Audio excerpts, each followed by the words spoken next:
Hi guys, welcome to Mastermind Content. I'm Richard Oldale, and tonight we're going to be discussing more about the divine child, in particularly how this archetype cultivates inner peace. So we'll be looking at several mindset strategies that we can adopt to cultivate inner peace, and we'll also look at why the divine child remains in a repressed state of conscious awareness. But before we go into that, I just want to recap on some of last week's points and I'll do this regularly so that you kind of understand how the model works and how archetypes works so that you can work effectively with the archetypes. So if you remember, we spoke about the divine child at the bottom of the pyramid being potential. Potential exists as a thought in the mind. As a thought, it's still potential that needs actions being performed before it can become an experienced reality, something that you create.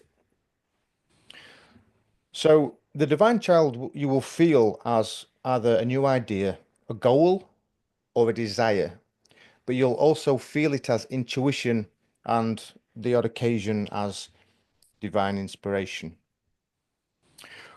But oftentimes, for us to achieve our potential and become the best version of ourselves, we rely on the qualities of these other archetypes. And from the divine child, we will typically go to either the explorer, hero, everyman, caretaker, or trickster, depending on what the desire, goal, or intention is. So, does everybody understand that, or would you like me to give you an example of how that might look? Yes, please. Okay. So let's say you have an idea to build a shed. You don't have much skills in the way of DIY. So the first thing I would do is tap into the Explorer. The Explorer is about discovery and learning. So first of all, I'd need to find out what materials will I need and what tools would I need and how to prepare the ground so I can build a shed. So the Explorer would involve research. So if you think about the name explorers discover things, they go in search of things. It's also known as the hunter because they hunt whatever they need to get from A to B. Okay? Yeah. If we've already done the research and we're now ready to build this shed, but we've never done it before. We've never had the experience of building a shed, which means that we don't have the education, we don't have the experience, we don't have the information in our neural network for the brain to say this is how we build a shed, which means that the ego resists taking this particular action. So whenever you feel resistance to performing a certain act, you need to call on the hero. The hero is about motivation and about taking action. If you can't get the motivation, you sometimes just need to throw yourself into doing something just to get going, and then you learn as you go. Okay, so that's what the hero does. The everyman is about connecting with other people. So if we're back to this example of building a shed, you'd be looking to connect with an expert who can do it, or connecting with a friend who's good at DIY who would be prepared to help you. The caretaker probably doesn't fit into this particular example, but to give you an example of what the caretaker would do is essentially build developing new habits, new ways of being.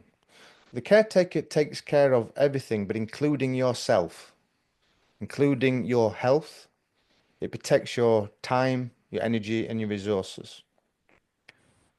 So the caretaker is actually very important. It's something that we need to be doing every day, is taking care of our time, energy, and resources, but also respecting ourselves. And this is Wow. different to what psychology calls the caregiver, because the definition of a caregiver gives everything away and doesn't take anything for themselves. So taking care of yourself is not being selfish, it's being sensible. The trickster would fit into our example of the shed building because this is an innovative, it helps you to be innovative. It has an imagination that comes up with new ideas that you've not had before. So it's tapping into this space which Jung called the collective unconscious. So does that now make more sense of how you would go from the divine child as potential to choose an archetype that offers you a quality or a function to get to the next step of where you want to be? Yes? Yeah. Yeah. Is that good for you, Tim? Yeah. Yeah. Cool.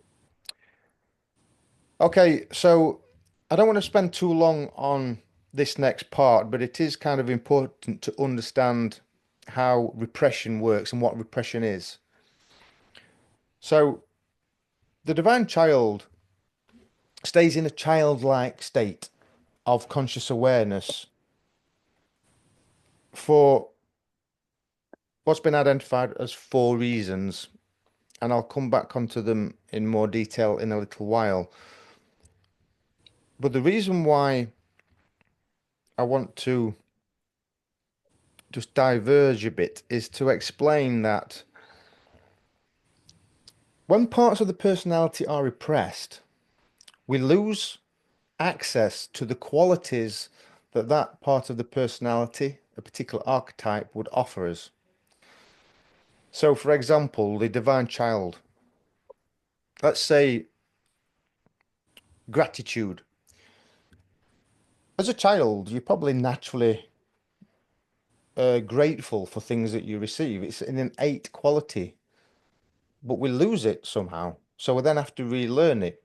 And people often talk about practicing gratitude until it becomes an established trait or that you feel automatically. So whenever we repress parts of our personality, we lose access to these qualities that would enable us to then deal with challenges that we face in life. It would lower stress levels. It would reduce anxiety by developing these qualities that each of the archetypes offers. Now, in psychology, this is repression is also known as dissociation or the splitting off of a personality. It's where we get the idea of emotional wounds, emotional trauma. Think of these words, all sound dramatic. But it's also known as dismemberment. And what becomes dismembered must be remembered. So, for example, if you think about a member of a club and the club is your conscious personality, and when you're a child, you get disciplined and you disown that part of your personality, you don't want it to be a member of your consciousness. It gets dismembered. So then we have to remember that part of our personality that has been lost, that has been forgotten, that has been repressed, and integrate it back into conscious awareness, back into the conscious personality. Okay? That's the most simple way I can put it. So does that all make sense? Yeah. Yeah. Jolly good. This next bit hopefully will still make sense, but I want to talk a bit more about Jung, Carl Jung. Now, don't focus too much on this model of the mind and all the concentric circles because I appreciate it's a little overwhelming. But can you see the red marks I've underlined and these circles that I've highlighted? So Jung said archetypes in their wholeness, when they're complete, when you have access to all the qualities, they exist as a collective unconscious, which is essentially the environment. It's atoms that hold information. Remember, the information are the qualities of the archetypes, and information is absorbed by the central nervous system and taken into the brain. It's added to a particular network that deals with that behavior, and it communicates, these neural networks communicate to different parts of the brain, the limbic system and the neocortex. So an archetype as a whole gives you access to all the qualities that archetype offers. But when it becomes dismembered, when it's split off, Jung noted it forms a complex. And this is the important thing, because a complex is identifiable by how it surfaces within the conscious personality. Jung noticed it appears in a childlike behavior or irrational behaviors, irrational thinking. Psychology describes complexes as a cluster of memories that create odd patterns of behavior. So we can identify archetypes by their patterns of behavior. So we can also identify the archetype within the patterns of the odd patterns of behavior within a complex. So how we respond to the environment can help us to identify the archetype, and when we identify the archetype, we're better informed to identify the wound. So once we know the wound, it's easy to heal. Now, how we identify the complex is often a response, a behavior or a reaction that is disproportionate to a situation. So let's say you've had a bit of a rough day at work and you've been repressing frustration and anger because you've not known how to deal with these situations. And then you come home and you get the key stuck in the door and you suddenly use your rag with the door. Well, your reaction is disproportionate to that situation. It's the straw that breaks the camel's back, is one example. But it can also just be how you feel when somebody says something. Like if your boss at work gives you some constructive criticism, some feedback, but you have low self-esteem, you may take that constructive criticism just as criticism, and it makes you feel bad. It makes you feel hurt. It makes you feel as though you've not done very well. We can also identify complexes in destructive behaviors and also things like bad habits, like alcoholism, substance abuse, fighting, gambling addictions, comfort eating, promiscuous sex, shopping, shopping addictions, and things like this. Okay, does that all make sense now? So you can identify how you know how to identify an archetype through a complex. Yes? Mhm. Kind of. Hmm. Yeah? Yeah, kind of. I won't be able to identify a complex through an archetype yet, but that's a bit too much yet. But Well, of course, okay, so using the archetypes tool, what you'd do, the complex would reveal itself as a childish behavior. So that you go into the archetypes tool and there's a search. right, okay. So you just type in what behavior came up or what feeling came up, and then that would show you the archetype. Right, okay. Dead easy. Yeah, I've I tried to make thought it you as meant easy for as me. possible. Yeah, but I thought you meant for me to remember it, but that's fine if it's No, on you. no, no, no. You don't have to remember everything. It's impossible. But there are you all start noticing your own patterns and going, oh, Yeah. this is my archetype. This archetype coming up here. Okay, so let's have a look at some of the causes of repression of the divine child. And by repression, I mean that it's not being developed into a mature state or a state of wisdom where everything is, you know, automatically what to do when it's at a stage of wisdom. So the first and probably the most obvious one is when parents do everything for their child, they don't learn competencies. So they don't learn how to learn, which means that when they go to school and have to learn, it feels uncomfortable for them. They become too anxious and too stressed. And stress then inhibits the thought processes. So then we struggle to learn and we give up easily. But we also, it can also appear if your parents are emotionally immature as well and don't know how to express their emotions within a relationship. So then we don't learn how to form meaningful relationships. Now, if one is the case, then the second becomes automatic. We become codependent on other people to do things for us. But that can also happen even if your parents didn't do everything for you. You may just decide that you're going to be lazy, or you don't have a willingness to take on adult responsibilities, and you want everything done for you. You adopt an attitude of self-entitlement for one reason or another, and you become codependent on other people. The third reason is if you don't have any values or a sense of purpose. So when we don't have a sense of purpose, we lack direction. So we can often go off the track because we don't know what we're supposed to do with our lives. So we drift aimlessly. We don't commit to anything. And when we don't commit to a purpose, then we also neglect to learn and develop competencies. The fourth reason is children that are raised in dysfunctional households, especially if you've got parents who argued a lot. There may have even been violence.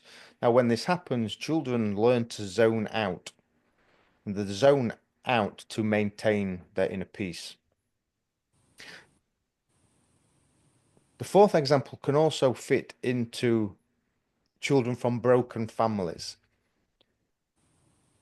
especially if they are torn between the parents because they get mixed emotional messages, which then is confusing for a child, and they don't know how to interpret these emotions because they don't have the experience of understanding feeling, but they also don't have the vocabulary to explain why they feel certain ways. So they also zone out. They become numb to the feeling, so they don't have to deal with this dysfunctional family breakup. This is all noted by an American psychologist, Dan Kiley, who wrote a book called Peter Pan Syndrome, The Man Who Have Never Grown Up. And he writes that the man-child is the victim of a serious affliction. If he is not helped, his life will slowly turn sour. He is not mentally ill, nor is he incapable of functioning in society. He is, however, very sad. He sees life as a waste of time. He tries to camouflage his sadness with gaiety and sporting fun. In many cases, his trickery works, at least for a few years, which means that he tries to disguise his sadness by engaging in all these different events and pastimes. But eventually he gives in because he reaches a point where he can't learn. It becomes too comfortable. Sorry, it becomes too uncomfortable in having to learn something that he gives up and then just jumps onto the next um, hobby or interest, something that is easy for him, something that makes him excited but doesn't cause him any stress or anxiety. So we basically need to learn how to manage stress so that we can cope better with our situations.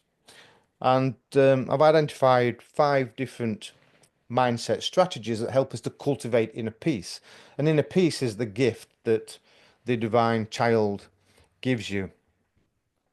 So the first one is to be carefree. Now, a carefree attitude doesn't mean that we have to be irresponsible or indifferent to a situation. It just means letting go of unnecessary concerns. It means just accepting the situation and the people for who they are without um, getting too emotionally involved in what's happening. So we just have to trust the flow of life will unfold in the way that we want it to. Now, this is something that I'm having to do at the moment because I live with my mother who's got Alzheimer's, and it's very difficult to have positive interaction with her. So at first, this was making me angry and frustrated, but then I adopted this carefree attitude and just accept whatever interaction we have right now is all I can expect. So I have to just try and make the interaction more positive and enjoyable, which is kind of also tapping into my divine child, because the divine child, one of the qualities it gives you is playfulness. And this is ideal for people who have stressful jobs, is to be more playful at times. So this helps you to cultivate inner peace.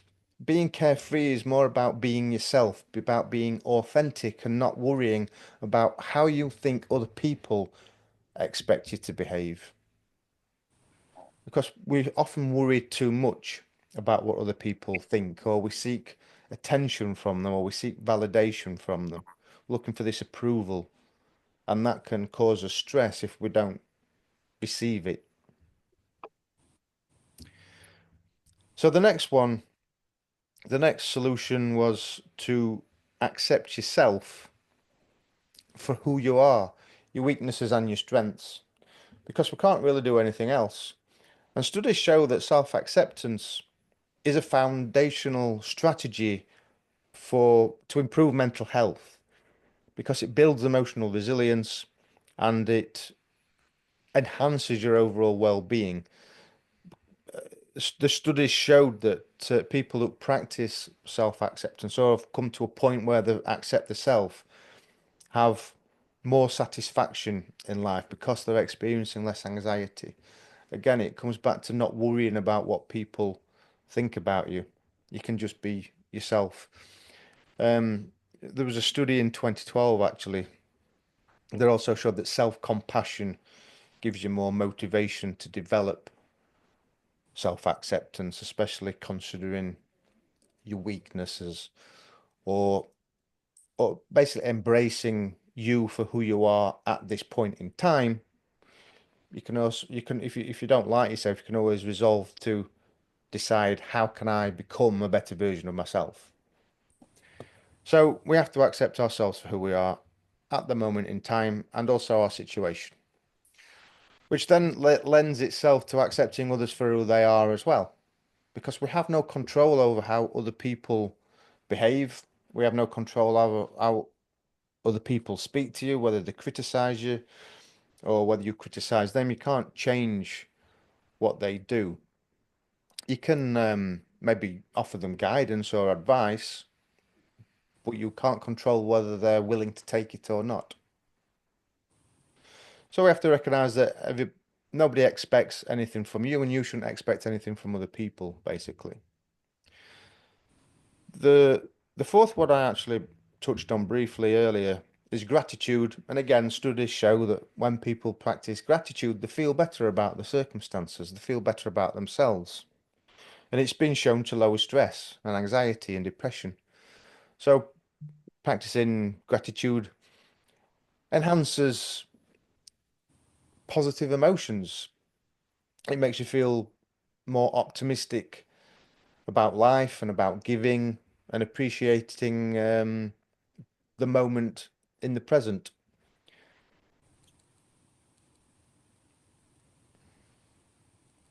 Also, when we are practicing gratitude, I notice this, it makes us more aware, it makes us come into the present moment. And when we're a bit more mindful of what we're doing, we're more focused. So that reduces the mental clutter. and it can evoke a sense of calm, which helps you to cultivate this inner peace and have more, feel more, a bit more satisfaction.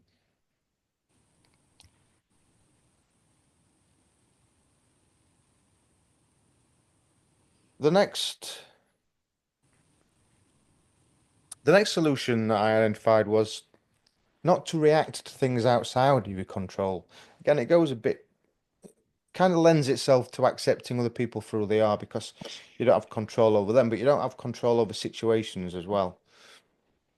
So, as we've established, acceptance can play a role in keeping you cool when things are beyond your control, because the only thing you can really control is yourself. And this wisdom of it's a stoic idea that when we let go of trying to control things that are outside of our control, then we feel more relaxed about situations and we don't feel as stressed. We can just go with the flow. We just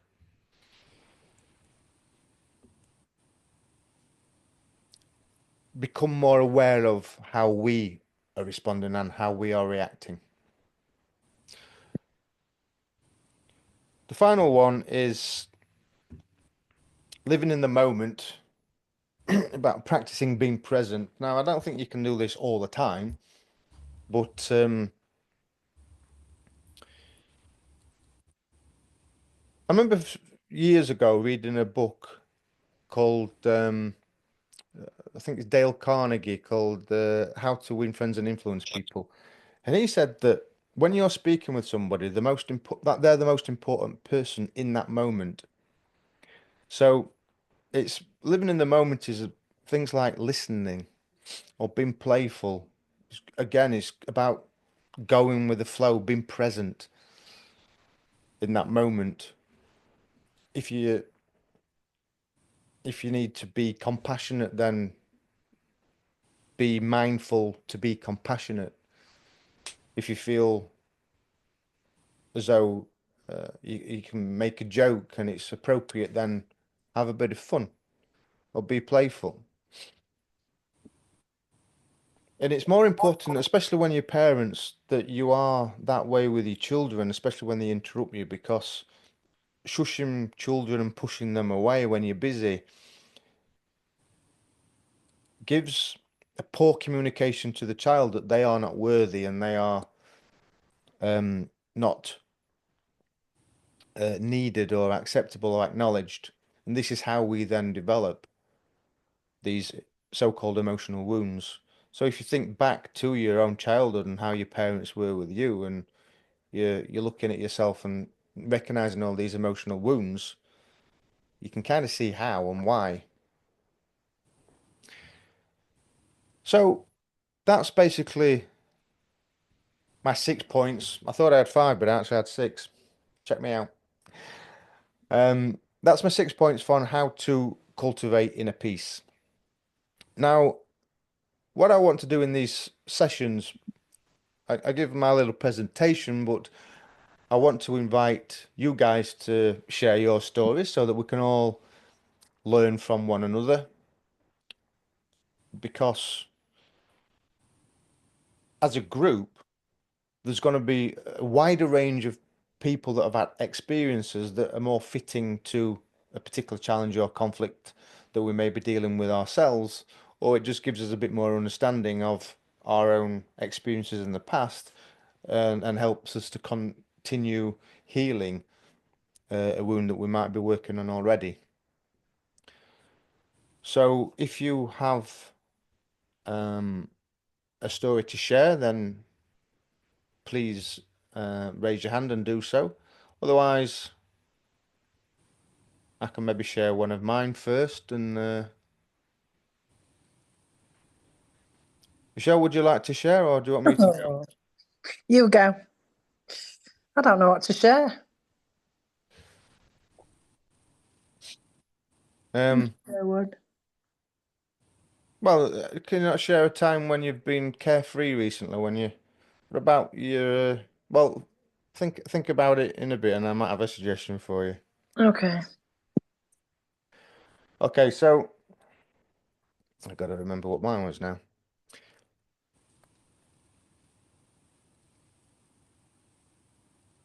So one of my memories of being a child, I was really shy, and I think well, I must have done. I developed an insecurity from an early age, and I think that's because adults around that time, this was like 70s and early 80s, they were quite strict. I remember all the adults around me, my dad, my teachers, my mate's dad, they were all strict and angry, and I was frightened of them.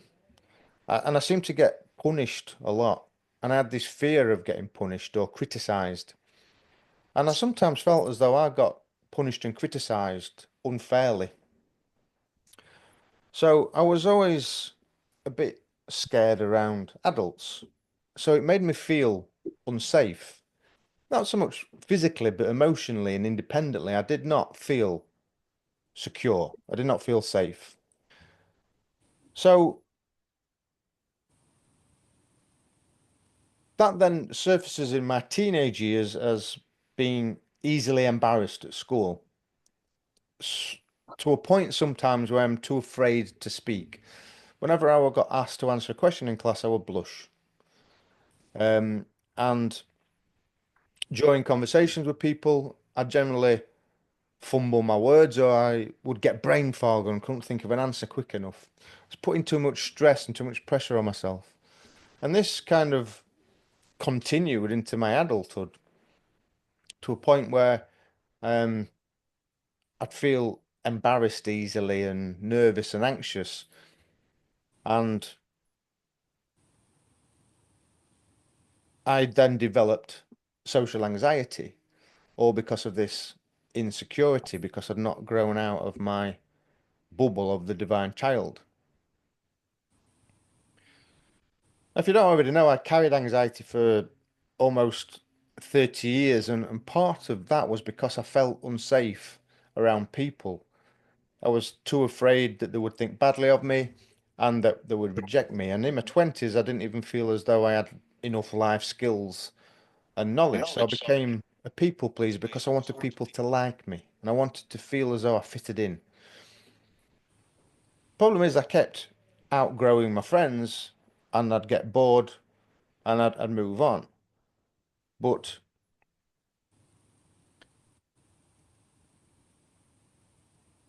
this moving on was because I felt too uncomfortable in these other situations.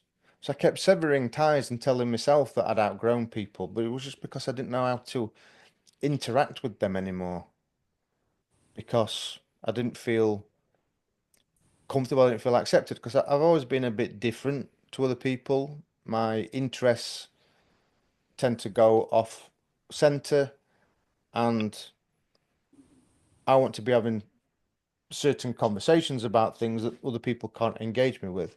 And this has continued into my 40s. It was only recently when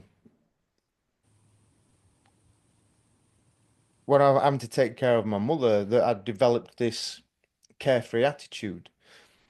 Now, I did actually, when I was living in Belgrade for 5 years, I did develop inner peace, but that's mainly because I had a good quality of life there. I had a decent income. I had friends around me that I was able to talk about with on many different issues because I had some that were interested in music, some were spiritual, some were liked history and football and things like this. So I had my pockets of friends.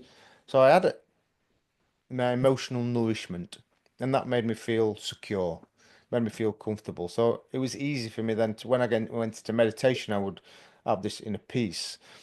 But then moving out of that environment and coming into one that's a bit more chaotic and Doncaster doesn't offer me the same emotional nourishment, I've lost that inner peace. So I'm having to develop it again and cultivate it this time properly.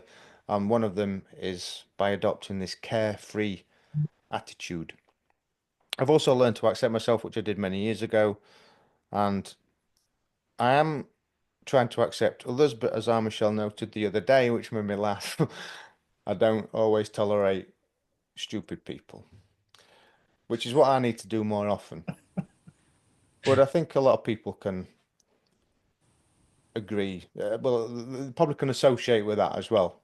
Tim, I saw you laughing, so I think you probably, I think you could probably relate to that as well, right? Yeah, I think other people's stupidity is well out of your control, Richard, I'm afraid. Precisely, yeah. It is. It's out of my control. So I'm I'm learning all. I'm trying to adopt all these strategies and yeah, develop the divine child's inner peace.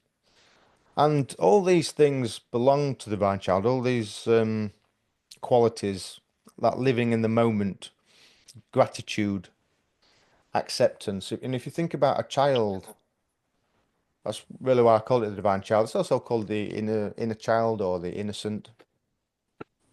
You think about how a child is, they're very grateful about things. They accept people for who they are because they don't really know any different. So that's another way that we can identify particular archetypes by the behaviors that they offer us, as well as the functions.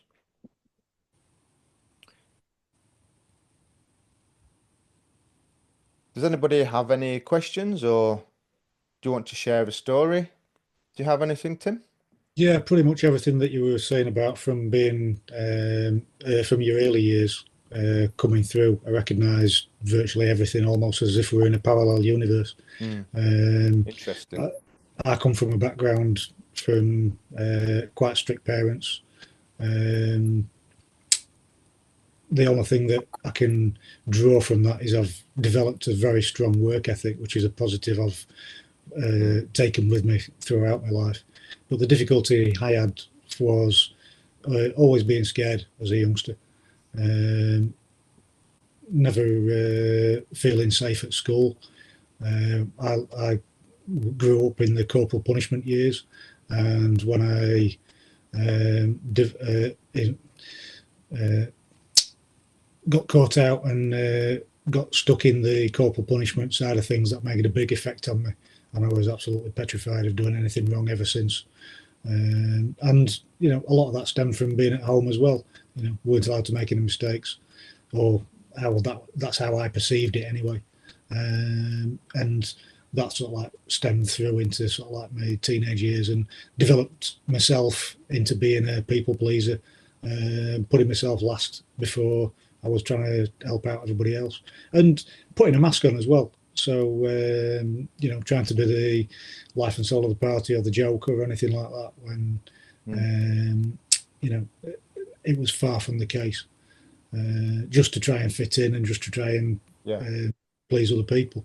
But I think the things I've been working on are trying to manage my own reactions to different situations. I work in Sheffield and I live in Doncaster, so it's about 45, 50 minutes journey to the far side of Sheffield.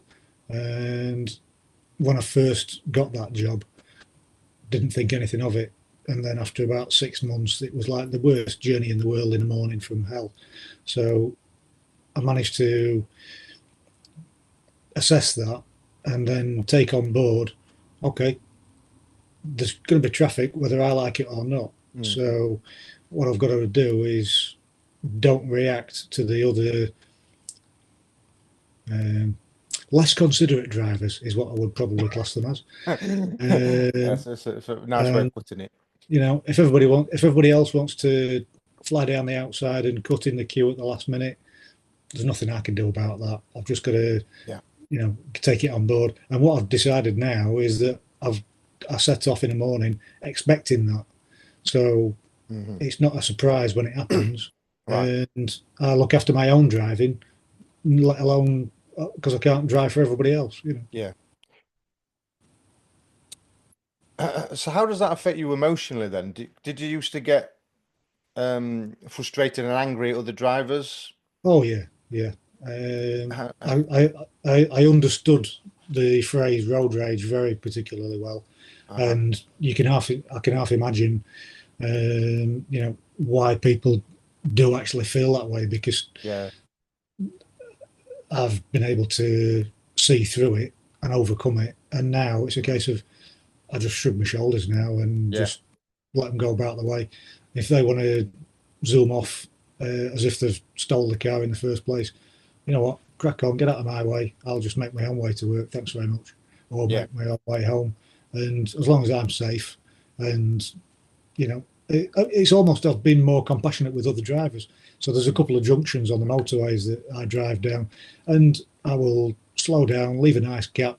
You see people flying down the slip road, leave a gap, in you come.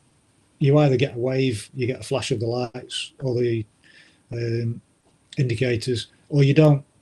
If I don't get that sort of like, thanks for letting you in, fair enough, not a problem. If you do, enjoy the situation and take it on board that you've actually helped somebody into the traffic that day, and take a bit of gratitude from that as well. So there's little bits that start when you start focusing on your list. You do see what's actually happening in day-to-day life. Yeah, exactly, and it's a really good example that you've given us there, because it's an example a lot of people will relate to.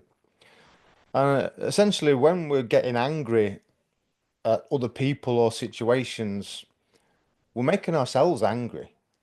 And then anger is causing stress, and it's stress on the heart. And I think it's anger that's the lead cause of heart disease. It's been shown. So another good reason to adopt these carefree attitudes and acceptance is to protect our own emotional well-being. So yeah, thank you for that, Tim. That's a really good example. Michelle, are you still there, or? I'm getting more ice for her eyes. Yeah, no, I think she's not got a video on or a microphone. She's hiding. Well, never mind. I did have some contingency plan, which is just an inner peace meditation. I don't know if you apparently you turned up while you were on. You listened to last session, didn't you? Yeah, I was away and Yeah. I had to do it on my phone, and I wasn't sure if I'd have enough data on my phone because I haven't got an unlimited data thing. So I left the video off, thinking it may drain more data than I thought. I didn't know if that actually works or not. I'm not that tech savvy to work out whether it does that on my phone. Right. I've got a different setup this week because I tried to use my computer downstairs, but it's quite an old operating system, so it won't actually run Zoom. So I've borrowed my daughter's MacBook and doing it through this setup now because she's away in Warwick playing hockey tomorrow. So Yeah, I did see your name pop up, but then because we had too many people in my squares, it all disappeared. And as you popped up black, I wasn't sure who it was because there was no video on. So Right. I feel as like I didn't include you last week, so I apologise about that. I thought I was almost like felt like I was eavesdropping. So I was Yeah, quite enjoying spying that. behind a black screen. Yeah. Michelle, do you have a stove to share with us, or shall we just move into a meditation? Move into meditation. Because Tim knows all my stories and so do you, so there's no point sharing. Okay. Okay, so Tim, do you want us to go through this meditation? This is basically the same as the diaphragm breathing exercise I did last week. Yeah, I felt quite lightheaded on that last week because I'd not done the 7 in breaths and was it 11 release. I normally use box breathing. Right, okay. So in for 4, hold for 4, and out for 4. Yeah. Because That apparently was that's what my the military use. So. yeah. Well, I was actually going to suggest if you that's actually in my script for today, that if you do get dizzy doing the 7-11, then just do the 4 before or whatever you feel comfortable with. Nah, Yeah. go for it, Tim. Do it. Dizzy. You'll be fine. Okay. When you go dizzy, just tell yourself that you're safe and you're okay. Well, Yeah. Yeah. The other thing you can do is, if you do start feeling dizzy, then just revert back to the 4-4 box, just to regulate yourself. The reason why I suggest diaphragm breathing is because it's important to get oxygen into the body, into the bloodstream, because that helps to clear away all these alien waste that we pick up day in, day out. But it also gets more oxygen into the brain, which improves our cognitive function. So we need to start practicing it, Tim. Yeah. Yeah. And it's not talked about a lot, but I read a book by some Indian guru who wrote this in like 1800s. And he was saying because we breathe too shallow, people will be getting ill too easily, too quickly. And so from then I started this deep breathing meditation. I'm consciously aware of it throughout the day as well. So if I have a moment, I just practice deep breathing so that it becomes more natural. So that I'm then taking in more oxygen. So that's the reason for it. But we have to breathe how we do, well, we have to do meditative breathing, how we feel most comfortable. Okay. Well, let's go then. We'll do this for 5 minutes. Are you ready? Yeah. Yep. So take a deep breath in through the nose and then out through the mouth, but do it at your own pace. I'm going to go with 7-Eleven, but you do whatever you're comfortable with.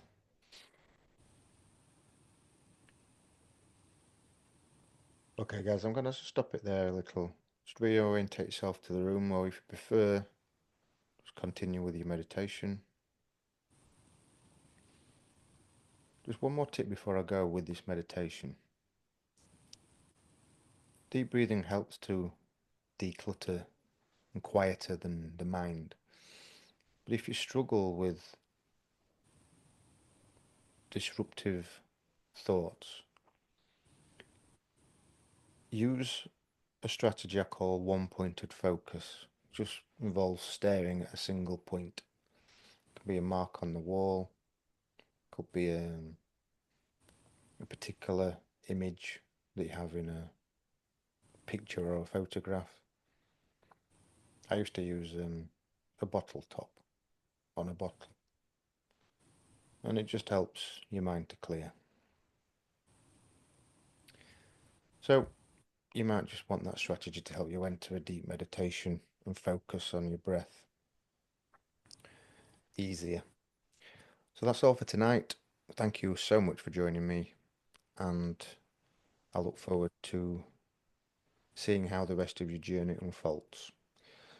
Next week, we're going to look at how beliefs shape how we think, feel, and act, which includes limiting beliefs, false beliefs. So that will be something that you will have to take away and observe in yourselves. Thank you, Tim. Thank you, Michelle. Thank you. Thank you. This has been informative and enjoyable, and I shall see you next week, hopefully. Okay. Sure. See you. Bye. Take care, guys. Thank you. Bye-bye. Thanks.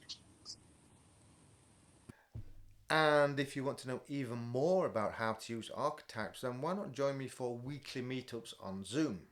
For just £45 a month, you can get access to the Archetypes tool together with additional mindset tools for each archetype, plus an overview of the archetype sent directly to your inbox, plus insightful content each week that can help you reach self-awareness and transform your life. But the biggest benefit is the weekly meetups, which give you the opportunity to share your experiences and wisdom.